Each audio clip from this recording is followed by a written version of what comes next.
Good morning, children. In the last video, I explained you about the reserved constituencies, that how some constituencies are being reserved for the scheduled caste, scheduled tribes, and other backward sections of the society, and even for women. Now, in the same context, one map is given over here. This is the map of India, which describes or portrays the Lok Sabha constituencies in India. So we read the total constituencies in India. The Lok Sabha constituencies are 543 in number. So a division is given that how many among them belong to the general category and the SCs and STs category. So 412 are the general category constituency, which is shown here by this blank white box. So the blank white places you are seeing here in the map are the constituencies which belong to the general category, and the red color denotes the seats or the constituencies which are reserved for the SC scheduled caste category. You can see here red color. So these are the constituencies which are reserved for scheduled caste, and green denotes scheduled tribes. You can see here this green color. It means these constituencies are reserved for scheduled caste category. So there are 543 in total, out of which 412 belongs to the general category, 84 are reserved for scheduled caste, and 47 are reserved for scheduled tribes. So we have studied that also, that why this reservation of constituencies is being done. It is because so as to bring the ignored or the backward sections of the society equivalent to the other citizens. क्योंकि अगर जो backward section of the society है उनके पास proper resources नहीं है, proper contacts नहीं है, या ज़्यादा पैसा नहीं है, पावर नहीं है, जिससे कि वो इलेक्शन में कंटेस्ट कर सकते हैं, इलेक्शन में पार्टिसिपेट कर सकते हैं, तो इसकी वजह से क्या होगा, वो हमेशा इग्नोर्ड ही रह जाएंगे, डिप्राइव्ड रह जाएंगे सारे राइट्स से. इसलिए ये रिजर्वेशन दिया गया है ताकि उनको भी इक्वली अपॉर्चुनिटी मिले जो इलेक्शंस है उसमें कंटेस्ट करने की, पार्टिसिपेट करने की और पावर में आने की. Now we will jump to the next step. The first step of election was electoral constituencies. We have read about it, that how different areas is divided into constituencies and then the elections are held. Then we read about how the constituencies are reserved for some special sections of the society.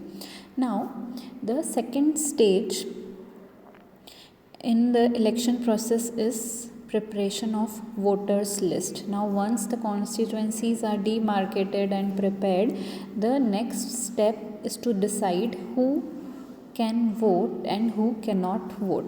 Now how this is being decided? So this list of those people who are eligible to vote is prepared much before the elections are held, and this list of the people who can cast their votes is known as electoral roll or voter list.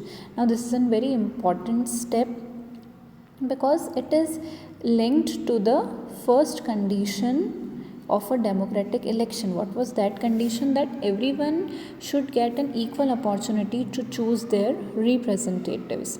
Now everyone will have equal opportunity only when all the citizens in the country will have equal rights to vote.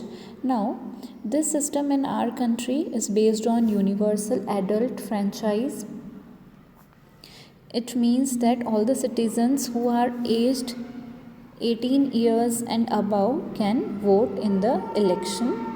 Now people are belonging to different categories in different fields, like some may be rich, some may be poor, some may be educated, some may be not educated, some may be kind, and the others may not be kind, but all of them are human beings with their own needs and own views, and all of them deserve an equal stand or equal say in taking the decision of the country. So no one who is 18 years or above can be denied to the right to vote, and everyone will have one vote, and each vote will have equal value. Now everyone would be given the right to vote regardless of what his or her caste is, to what religion they belong, to what gender they belong. But there are some exceptions. Some people are there who cannot vote. Who are those people? So some criminals and the people with unsound mind. Okay, those people who have some criminal records and who are not physically actually, who are mentally unfit, they can be denied to the right to vote, because the mentally retarded people do not have their own stand. They do not know what is right or wrong for them, so they can be deprived, and the people with criminal records will not be allowed to give the vote, but that also in rare situations. Now who is responsible to prepare this voter list?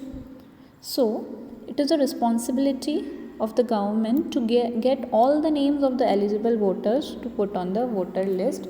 An election commission is there that is being specially formed to carry out the complete election, so that is also a government organization. It is a responsibility of that organization to get the names of all the eligible voters. It means the voters who are 18 years and above, and put their names on the voters list. Now as every year a number of people attains the age of 18, so their names are being added to the voters list, and name of those people who move out of a place or those who are dead or detected, those names are scrapped from that list, and the new names are added to the list. So a complete revision of the list takes place after every 5 years. As the election takes place in 5 years, in the same manner the revision of the list also takes place in every 5 years, and this is done to keep the list up to date.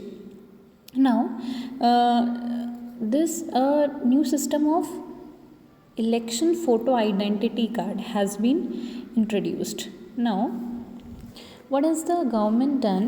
It has issued a voter ID card for the people. The government tries to give this card to every person on the voters list, and on that particular card the name of the voter is written, his constituency is being written, and his photo is being printed on that particular card, and the voters are required to carry that card along with them when they are going out for voting. And this is done so that some cheating or this kind of things does not happens, because everyone will be having different voter ID cards, and no two voter ID cards would be the same, so no one can vote for someone else.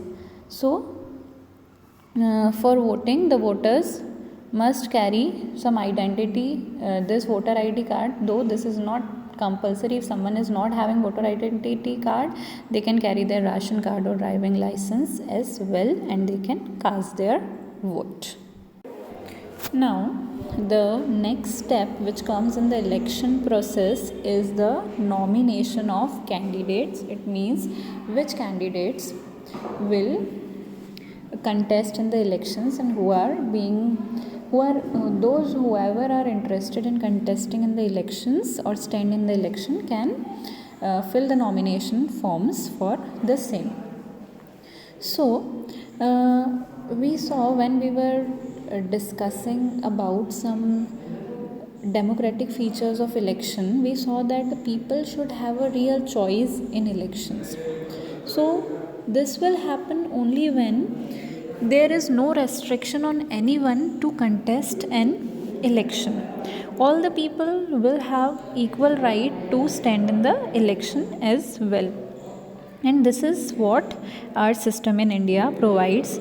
Anyone who can be a voter in our country, the same person can also be a candidate in election. The only difference is that in order to be a candidate, the minimum age required is 25 years, while the minimum age required to be a voter is 18 years.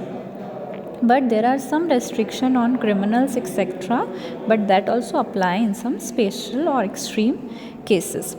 Now the political parties nominate their candidates, and those candidates get the party symbol and support.